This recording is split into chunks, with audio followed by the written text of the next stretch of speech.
চলে এলাম মোশাররফ করিমের জনপ্রিয় মির্জা ওয়েব ফিল্মের এক্সপ্লেইন ভিডিও নিয়ে। শহরের এক নামকরা ডিটেকটিভ মির্জা জটিল সব কেস সলভ করতে পুলিশ যেখানে হিমশিম খায়, মির্জা সেই কেসগুলো সহজেই সলভ করে ফেলে। কিন্তু একদিন একটি কেস সলভ করতে গিয়ে নিজেই ফেসে যায়।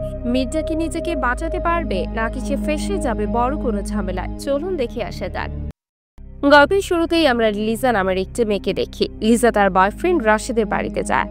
বাসায় এসে সে রাশিদ রাশিদ বলেই ডাকতে থাকে, কিন্তু রাশিদের কোনো সারা শব্দ পায় না সে। এরপর সেখানে টয়লেটের দরজা খুলে সে দেখতে পায় তার বয়ফ্রেন্ডের মৃতদেহ পড়ে আছে। এটা দেখে লিজা হতবাক হয়ে পড়ে। নিজেকে সামলে নেয় লিজা। সে বুঝতে পারে ঘটনায় পুলিশ শুরুতেই তাকে সন্দেহ করতে পারে। তাই সে ফিঙ্গারপ্রিন্ট, পায়ের ছাপ মুছে দিয়ে বাড়ি থেকে প্রয়োজনীয় কিছু জিনিসপত্র নিয়ে অ্যাকোরিয়ামে থাকা নিজের প্রিয় মাছগুলো কয়েকদিনের খাবার দিয়ে গা ঢাকা দেয় লিজা। এরপর সিন শিফট হয়। এবার আমরা পরিচিত হব মির্জা গোলাম হাফিজ নামের 50 ঊর্ধ্ব একজন প্রাইভেট ডিটেকটিভের সঙ্গে। এই চরিত্রে অভিনয় করেছেন জনপ্রিয় অভিনেতা মোশাররফ করিম। নাম ভূমিকায় অভিনয় করা ডিটেকটিভ মির্জা সাহেব 50টি বসন্ত পৃথিবীতে পার করলেও এখনো তার বিয়ে করা হয়ে ওঠেনি। বিভিন্ন কেস সলভ করে তিনি বেশ পরিচিতি লাভ করেছেন। বিভিন্ন বড়লোক ব্যক্তি, সিনেমার নায়িকা থেকে শুরু করে সাধারণ মানুষেরা বিচিত্র সব সমস্যার সমাধানের জন্য মির্জা সাহেবের কাছে শরণাপন্ন হন। তবে সবচেয়ে বেশি আসে সাবিরা। তাদের স্ত্রীর বিবাহ বহির্ভূত সম্পর্কের ব্যাপারে তদন্ত করার জন্য মির্জা সাহেবকে ভাড়া করে। মূলত এইসব কিছুর কারণে বিয়ের ওপর থেকে তার মন উঠে গেছে। মির্জার আপন বলতে তার 3 বোন আছে। তারা 3 বোন সবসময় চেষ্টা করে ভাইকে বিয়ে দেওয়ার। নতুন কোনো মেয়ে ক্লায়েন্ট বাসাতে আসলেই তারা চেষ্টা করে তার ভাইয়ের বিয়ের জন্য সম্বন্ধ ঠিক করার। সেদিন আমরা অবিকল লিজার মতো দেখতে একটি মেয়েকে আসতে দেখি মির্জা সাহেবের বাড়িতে। তবে পরে তার কথা শুনে আমরা বুঝতে পারি তিনি লিজার যমজ বোন। তার নাম লুনা। মায়ের সঙ্গে সে সিলেটে থাকে। তার বোন লিজা ঢাকায় চাকরির সুবাদে একা থাকতো এখানে। গত 3 দিন ধরে কোথাও তার কোনো খোঁজ পাওয়া যাচ্ছে না। ঢাকায় লুনার পরিচিত কেউ না থাকায় থানা পুলিশ না করে সরাসরি এক বন্ধুর কাছ থেকে ঠিকানা নিয়ে চলে এসেছে প্রাইভেট ডিটেকটিভ মির্জা সাহেবের কাছে। তবে মির্জা সাহেবের পারিশ্রমিক অনেক চড়া। প্রতিদিন ইনভেস্টিগেশনের জন্য 10,000 টাকা ফি নেন তিনি।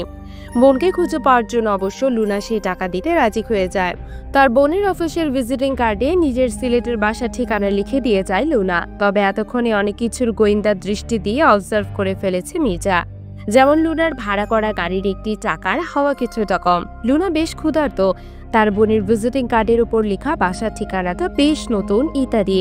সেদিন থেকে লুনার বোন লিজাকে খুঁজে বের করার মিশন শুরু করে মির্জা। এদিকে আমরা একটা গ্যাংকে দেখতে পাই। এই গ্যাংটা ছিল মূলত ক্লাব 29 নামের একটি নাইট ক্লাব কেন্দ্রিক মাদক চোরাচালানকারী গ্যাং। সেই গ্যাংয়ের একদল গুন্ডের হাতে একটি ব্যাগ দেখতে পাই আমরা, যে ব্যাগ থেকে বের হয় লিজা রহমানের আইডি কার্ড। তাদের কথা শুনে আমরা বুঝতে পারি তাদের কোনো একটা মূল্যবান প্যাকেজ আছে লিজার কাছে।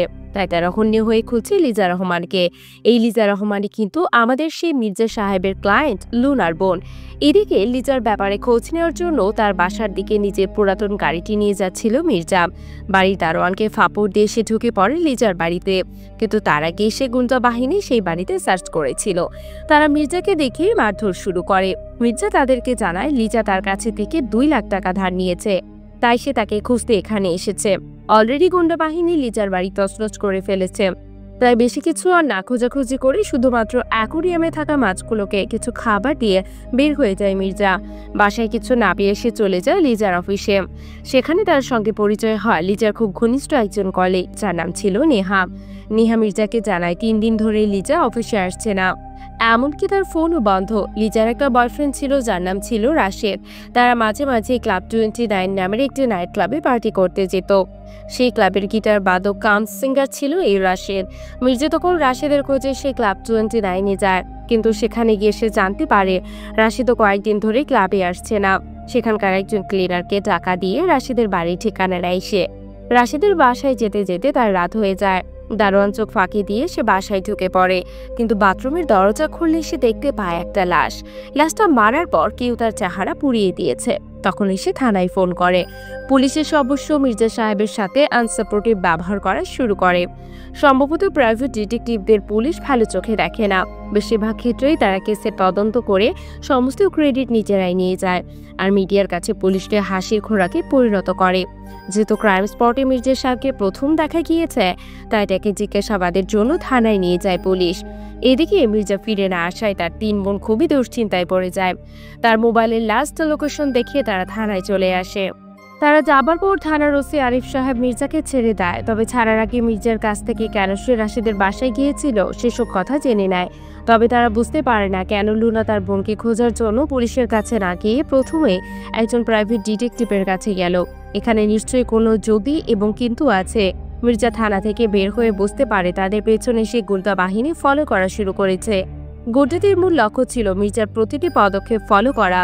তবে মির্জা কিছুক্ষণ গাড়ি এগুলি ওগুলিতে চালিয়ে বিভিন্ন কায়দায় ডস দিয়ে পেছন থেকে লেজ খসায়। এই গুন্ডা বাহিনীর দলনেতার নাম ছিল পারভিন। এমনিতেই খুব মেজাজ খারাপ ছিল, পেছনে প্রাইভেট ডিটেকটিভ লাগায়। তার উপর সে যখন জানতে পারে রাশেদ মারা গেছে তখন সে আরো রেগে যায়, কারণ রাশেদ জানতো তার চুরি যাওয়া মালগুলো কোথায় আছে। তবে তাদের কথা শুনে আমরা বুঝতে পারি যে রাশেদ হত্যার সঙ্গে তারা জড়িত নয়। তাহলে একটা প্রশ্ন থেকেই যায় যে রাশেদকে কে মারলো। মির্জা সেদিন রাতে আবার যায় সেই নাইট ক্লাবে। শুরুতেই নাফা নামের সেই দলের এক নারীর সঙ্গে এক কোণে বসে গল্প করতে করতে ঘনিষ্ঠ হয় সে। মিটি ড্রিঙ্ক করলেও মির্জা মুখে দিয়ে ফেলে দিচ্ছিল। তার টার্গেট ছিল নাফাকে মাতাল করে সেই সুযোগে কিছু তথ্য যদি বের করা যায়। তবে এর আগেই সেই গুন্ডারা মির্জাকে চিনে ফেলে এবং তাকে ওয়াশরুমে আটকে ফেলে। তবে পারভিন তাদের মির্জাকে ছেড়ে দিতে বলে, কারণ মির্জার মাধ্যমেই তারা লিজাকে খুঁজে বের করতে পারবে বলে তার বিশ্বাস। তবে ছাড়ার আগে মির্জাকে জোর করে অনেক মদ পান করিয়ে দেয় তারা। মাতাল অবস্থায় রাস্তা থেকে মির্জাকে পুলিশ গ্রেফতার করে নিয়ে যায়। তবে পরদিন সকালে ওসি সাহেব মির্জার কাছ থেকে সব ঘটনা শুনে তাকে ছেড়ে দেন। তবে একটা শর্ত দেন, সেটা হলো এই কেস সংক্রান্ত সব তথ্য সবার আগে তাকে দিতে হবে। অনেকদিন ধরে তার নজর ক্লাব 29-এর দিকে। সে তার সোর্সের মাধ্যমে তথ্য পেয়েছে এই ক্লাবে অনৈতিক অনেক কাজ হয়, কিন্তু প্রমাণের অভাবে সে ধরতে পারেনি। আপাতত মির্জা তার ক্লায়েন্ট লুনার সিলেটের বাসার ঠিকানা দিয়ে থানা থেকে বের হয়ে যায়। এদিকে মির্জা থানায় থাকার সময় লুনা আবারও তার বাড়িতে এসে দেখা করতে চায়। তবে মির্জাকে না পেয়ে তার বোনদের কাছে পারিশ্রমিকের টাকা এবং একটা চিরকুটে রেখে চলে যায় সে। মির্জা সেই চিরকুটে লেখা দেখে লুনা তাকে একটা ক্যাফেতে বিকেল 5টায় দেখা করতে বলেছে। অন্যদিকে ওসি সাহেব মির্জাকে ফোন করে জানায় সিলেটে তারা খোঁজ নিয়ে দেখেছে সেই ঠিকানাটা আসলে ভুয়া। তার মানে লুনা মিথ্যে ঠিকানা দিয়েছে। সেদিন বিকেল 5টায় একটা ক্যাফেতে লুনার সঙ্গে দেখা করে মির্জা। লুনা তার কাছে তার বোনের খোঁজের আপডেট জানতে চায়। তবে এতক্ষণে মির্জা বুঝে ফেলেছে এই সবই লিজার শয়তানি। আসলে রুনার চরিত্রটা লিজার নিজেরাই সৃষ্টি করা। তার কোনো যমজ বোন নেই। লিজাও তখন আর উপায় না দেখে সব স্বীকার করে নেয়। আসলে লিজা ক্লাবে এসে গান শুনে প্রেমে পড়েছিল গিটার বাদক রাশেদের। তারা প্রায়ই সে ক্লাবে পার্টি করত। সেদিন রাতে পার্টিতে মাতাল অবস্থায় লিজার সঙ্গে থাকা লাগে পারভিনের। ফলে দুজনের ব্যাগে মাটিতে পড়ে যায়। সে সময় একে অপরের ব্যাগে পরিবর্তন হয়ে যায়। পার্টি শেষে সকালে লিজা ঘুম থেকে উঠে নিজের ব্যাগের ভেতরে পারভিনের জিনিসপত্র দেখে অবাক হয়ে যায়।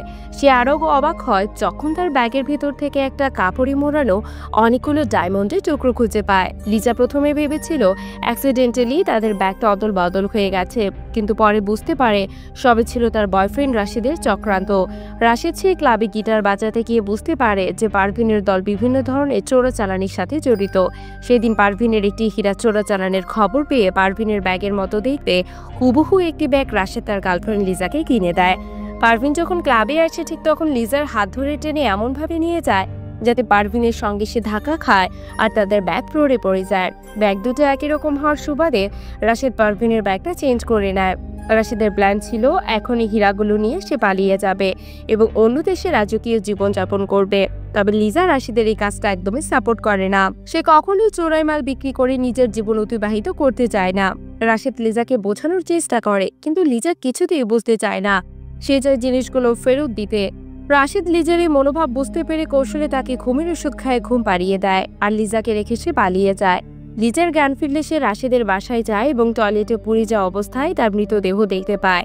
তখন কি করবে বুঝতে পারছিল না সে। তবে সে চাইছিল রাশেদের মারা যাবার ঘটনাগুলো সুষ্ঠু তদন্ত হোক। এজন্য সে নিজেকে লিজার যমজীবন পরিচয় দিয়ে ডিটেকটিভ মির্জা সাহেবের কাছে আসে। সে জানত মির্জা সাহেব ঘটনাটার সুষ্ঠু তদন্ত করবে এবং আসল ঘটনা বের করবে। শুরুতেই যদি সে লিজা পরিচয়ে রাশেদ হত্যা মামলার তদন্ত করার জন্য মির্জা সাহেবের কাছে যেত, তাহলে মির্জা সাহেব সরাসরি পুলিশকে ইনফর্ম করে দিত। দুজনের এই কথার মাঝে মির্জার পিছনে লেগে থাকা পারভিনের গুন্ডা বাহিনী সেই ক্যাফেতে আসে। গুন্ডা বাহিনী তাদের দুজনকে উঠিয়ে নেয়। তবে তাদের পেছনে আমরা বাইকে বসে থাকতে দেখি পুলিশের একজন সোর্সকে, যাকে ওসি সাহেব মির্জার উপর নজর রাখার জন্য সেখানে রেখেছিল। পারভিনের লোকেরা নিজেদের ডেরায় লিজা এবং মির্জাকে আটকে রাখে। তবে তারা পরীক্ষা করে দেখতে পায় লিজার ব্যাগে যে ডায়মন্ড আছে তার সবগুলোই নকল। আসল ডায়মন্ড কোথায় আছে সেটা জানার জন্য তারা তাদেরকে চেপে ধরে। আর সেই মুহূর্তেই চারপাশ দিয়ে সাইরেন বাজিয়ে পুলিশ ঘটনাস্থল ঘিরে ফেলে এবং তাদেরকে আটক করে। পারভিন অবশ্য মির্জাকে জেমি করে পালানোর একটা চেষ্টা করেছিল, কিন্তু সে জানতো না যে মির্জা নিজেও টুকটাক আনআর্ম কমব্যাটে পারদর্শী। ফলে তারা খুব সহজেই পারভিনকে ধরাশায়ী করে ফেলে। চোরাচালানির অভিযোগে তাদেরকে গ্রেফতার করা হয়, কিন্তু সবারই একটা প্রশ্ন ছিল যে আসল ডায়মন্ডগুলো কোথায় গেল। সে সময় থানায় বসে ডিটেকটিভ মির্জা সবকিছু খোলাসা করে। কিছুক্ষণ আগে পুলিশ রাশেদের বাড়িতে খুঁজে পাওয়া সেই লাশের ডিএনএ টেস্ট করেছে এবং তারা জানতে পেরেছে সেই লাশটা রাশেদের নয়। মির্জার বিশ্বাস, রাশেদ যখন বুঝতে পারে যে লিজাকে এই ডায়মন্ড চুরির সঙ্গে সংযুক্ত করা যাবে না, তখন সে তাকে ঘুমের ওষুধ খাইয়ে ঘুম পাড়িয়ে দেয়। তারপর আসল ডায়মন্ডগুলো লিজার বাড়িতেই কোথাও লুকিয়ে রাখে এবং সে নিজের বাড়িতে গিয়ে কোনোভাবে একটা লাশ জোগাড় করে সেই লাশের গায়ে আগুন ধরিয়ে সেখান থেকে বের হয়ে আসে, যাতে সকলে ভাববে রাশেদকে কেউ মেরে ফেলেছে। রাশেদ এই কাজটা করে যাতে পারভিনের লোকেরা যেহেতু রাশেদ মারা গেছে তাই তাকে আর খোঁজার কোনো প্রয়োজন বোধ না করে।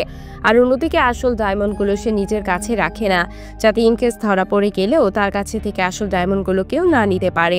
পরে সুযোগ বুঝে সে লিজার বাসা থেকে আসল ডায়মন্ডগুলো নিয়ে আসতো। সে খুব ভালো করেই জানে যে ডায়মন্ড না পাওয়া পর্যন্ত পারভিনের লোকেরা লিজাকে ছাড়বে না এবং খুব তাড়াতাড়ি হয়তো তারা লিজাকে মেরে ফেলবে।